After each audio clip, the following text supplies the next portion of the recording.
Kadari, could you just describe what that moment was like for you to hit the game-winning shot there? 3 seconds left. Obviously, a jammed garden. You're a Brooklyn kid. What can you just describe what that felt like? Um, I felt very good. The coaches, my teammates, they believed in me to give me the ball at the end of the game, and we executed the play, and I made a big time shot.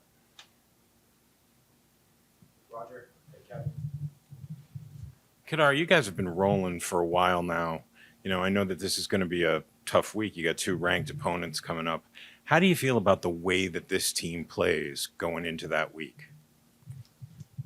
There's always room for improvement. We're not overlooking anybody. We're not looking ahead. We're just taking it a game at a time, and whoever we got next is who we got next, and we're going to prepare the same way.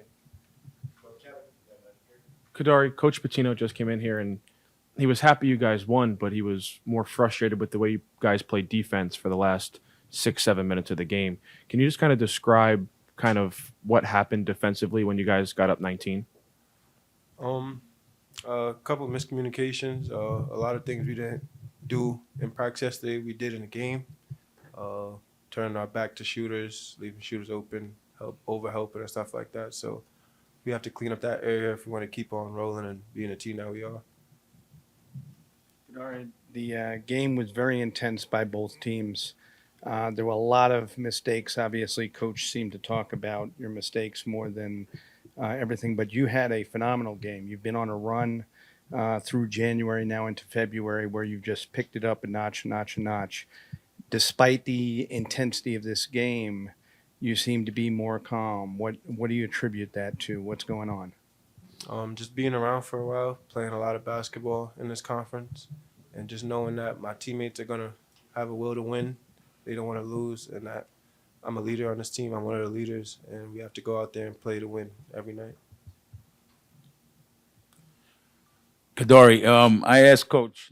He wasn't happy with the effort today, but I thought that you guys won the game because of the points off of turnovers. 22-9, you beat them on points off of turnovers, and you also beat them on second chance points, 13-7. Is that why you won the game today? I mean, we played good defense the first half, but the second half, the last 6 or 7 minutes, I would say was a little. It wasn't St. John's basketball, so I would say I think we won just because we have the will to win and the refusing to lose. But I would say we have to clean up certain parts of the game and get better. Question here, then Kevin. Zach, last one. Congrats on the win, Kadari, and the shot. Just overall, IX Kim English, how you're a game-winning player. IX Pitino recently, how you're a game-winning player. How do you think you're a game-winning player? I think I affect the game in many ways. If I'm not scoring, I'm rebounding, passing, trying to stop the other team's best player, trying to affect the game any way I can. Kadari, you've hit 3 3-pointers now in the last 2 games. I'm just curious how comfortable and confident you are in your 3-point shot and how your shot transformation has been coming along. We're just working at it every day, taking it day by day, improving, getting more confident, just believing in it and taking it. Last one, Zach. Kadari, I think it's now 8 games where we've kind of seen more of the player you were last year. What do you point to why, really since the league season started for the most part, you've kind of regained that swagger and have been making such a big impact? Just showing up every day, being the same guy, whether things were going well or not going well. I just kept on being the guy. I know who I am, and it's starting to pay off. Do you feel like kind of more you're back to who you know you are right now? We're getting there. Well, first, I want to congratulate Providence. That was quite a shooting display, especially Raheem, that they put on. They were down 15 or 16 points, never quit, dug in, and made incredible shots. Prior to that, we had him at 3, made threes in the first half, and then we just kept breaking our defensive routine of what we're supposed to do. So they deserve all the credit. I don't think my guys understand me. I'm really unhappy with them because that was a losing, not effort, that was a losing way to play the defense at the end of the game. The number one thing we said is we're not going to back up. We're going to pick them up 5-6 feet past the 3-point line and not back up, but because we're concerned about missing free throws and missing shots, it affected our defense down the stretch, and that's why I'm very disappointed. So they think I'm going to jump up and down and congratulate, what a great win. It's just the opposite.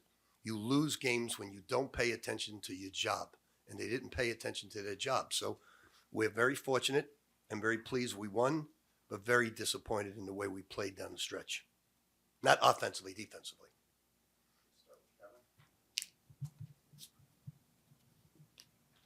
Rick, can you describe the similarities of the play where Kadari hits the jumper compared to the play when you guys won up at Providence? Can I compare it? Zuby was a lucky shot. Kadari made a great move. I don't think there's any similarity at it at all. Was it like a similar play call from you on the sideline? No, we were going to shoot with 4 seconds. And then we almost blew it again because when Kadari didn't score, if you watch the left-hand side, he didn't pick up his man. We're lucky he took a half-court shot because he could have made one pass on the left-hand side and got a lucky 3. So we didn't do our job defensively. And my number one problem with this team is they deflate. You watch Aaron misses a shot, he goes like this. Zuby wants a foul, he goes like this. Can't do that. You gotta be not concerned about it. If you're taking a good shot, that's all that matters. You're taking a good shot. It goes in, great. You miss it, no big deal. You got total freedom to shoot the ball. So we got to stop doing that. We got to focus on defense because we could have lost the game tonight by not doing our defensive job.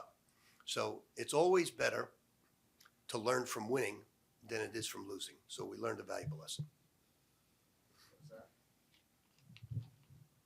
Rick, you're up 19 there with 8.5 left. What do you make of why all of a sudden the game kind of? We just gave up threes. I just said that to you. No, I know. I mean, but like in terms of you weren't giving up threes for most of that second half. Yeah, I think we didn't stick to the game plan of backing up. We turned our back to the corners. They shoot almost 40% from the corners, and they take almost eight threes a game. We didn't switch out. We gave up the corners. We backed up when they were coming down the court, take a 3. Now, look, they're a great shooting team. They put on a display. Raheem was 8 for 11.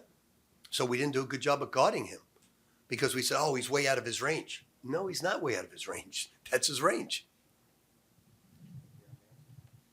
Rick, your intensity during the game seems to be a lot of the motivation for your players. This game, there was a lot of tenacity between both teams, but again, you seem to be in your players every second of the game. Where do you think the shift came from in terms of their, going after the final minutes? Well, we kept not listening to the scouting report offensively or defensively. I'll give you an example. We run a pick and roll into a play on the weak side. And I said, guys, if you don't break the foul line, either with your dribble or getting below the foul line to catch it, they're going to go under pick and rolls. And all you're going to do is beat the clock down. So we kept doing it. We didn't dribble down to the foul line, kept doing it. And it's all because they're thinking of the last shot they missed. So we just had to win the game. They'll watch the film and learn from it, and we'll move forward to Marquette.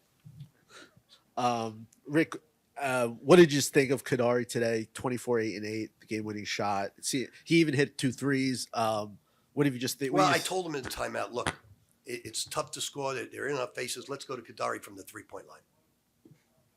What do you just think of how he's playing right now? I thought he played well. I thought he made 2 huge defensive mistakes down the stretch. He got beat off the bounce and left his man in the corner. Offensively, I thought he was terrific. Rick, the delay at the beginning of the game with whatever was going on with the clock, do you think that might have contributed to your slow start offensively in the first half? Not at all. No. It's just little things that irk the hell out of me, like the last play, not picking up a guy running the left sideline after we make a bucket, not running the right spacing on an offensive play, defensively by don't back up below the pro three-point line, have your heels out. Those things you can control. You can't control a missed free throw. You can't control a missed shot, but you can control those things, and we didn't control that. And that's a disappointing thing for me because, I watched them. I'm doing, as you know, we're doing this documentary on Vice, and they were showing me the first episode. And clear as day, you'll see it, clear as day, the guy's got the ball in his hands, and it's 0-0-0 on the clock. The ball's in his hands. It wasn't like he left his. The ball is in his hands with no time on the clock. I don't know how you can make it. I wish they didn't show it to me because they knew it was close. But how can you make that mistake and not go to the monitor? So, I'm still upset about that. But you'll see it if you tune in to Vice, whenever it is, the Connecticut game. I think it's a UConn game. But you'll see it. And I watched it, and the guys did a fabulous job of putting together with the players. But then I see the ball. Right before the game, I see the ball in his hands, and it's 0-0-0. And you don't know the feeling. I said, what's the referee thinking? Go back, because I thought he had to have a stopwatch and go over it. So I made the excuse, well, they didn't have a stopwatch. But it wasn't a stopwatch. The ball's in his hands. All you have to do is go look at it. They didn't do it. How can that be? Anyway, go ahead. I'm sorry. Yeah, Coach. You beat them 22-9 in points off of turnovers, and you also beat them 13-7 in second chance points. Is that why you won the game tonight? I think we were in control of the game, playing very well, and for an 8-minute stretch, we relaxed, and they came back with brilliant shooting. So they ought to be commended, because on the road, coming back against a good defensive team, they deserve all the credit, all the credit. Tough team with a lot of talent. I mean, look, Bensley can shoot it. Pierre's terrific. Floyd can shoot it. Right? So we did a great job on the other people. We just let the one guy who really doesn't put it on the floor much have an unbelievable night. So we'll learn from this, move on, because we're playing a very tough Marquette team. I think we're tied for first place with Marquette. And Marquette doesn't turn the ball over. If you allow them to only play with 6, 7, 8 turnovers, with their defense, they're tough to beat. So there's the future on that. With just 5 or 6 minutes to go in the second half, RJ Lewis misses a free throw and he gets his own rebound. What does that say about his fight and passion for this team? Said he's got great fight and passion on offense, and he did all the wrong things on defense. But I'm very appreciative of his offense. Rick, what did you think of Davon's first game back? Obviously didn't shoot well. I think he's really rusty. He had 2 practices where he didn't shoot it well, but it's to be expected. He had 6 assists in the game, 1 turnover, 3 steals. That's to be expected. He didn't shoot it well in practice either, but I don't worry about Davon. He's a pro. He'll come back. He listens. He'll do the right things. I don't know. We'll see tomorrow. See, we got a short 2 days now. Crowd was great. Garden was great. Wish we could have played better down the stretch, but when you could learn these lessons, this helps you. See, if I go in there and smile and be happy, we're going to take an L somewhere. We're going to take an L because we didn't do our job listening defensively. And when you don't do your job defensively, you lose. So we got to clean that up, and we'll learn our lesson with a win, which is a good thing. So I'm happy with the win, and then we'll make the corrections going forward.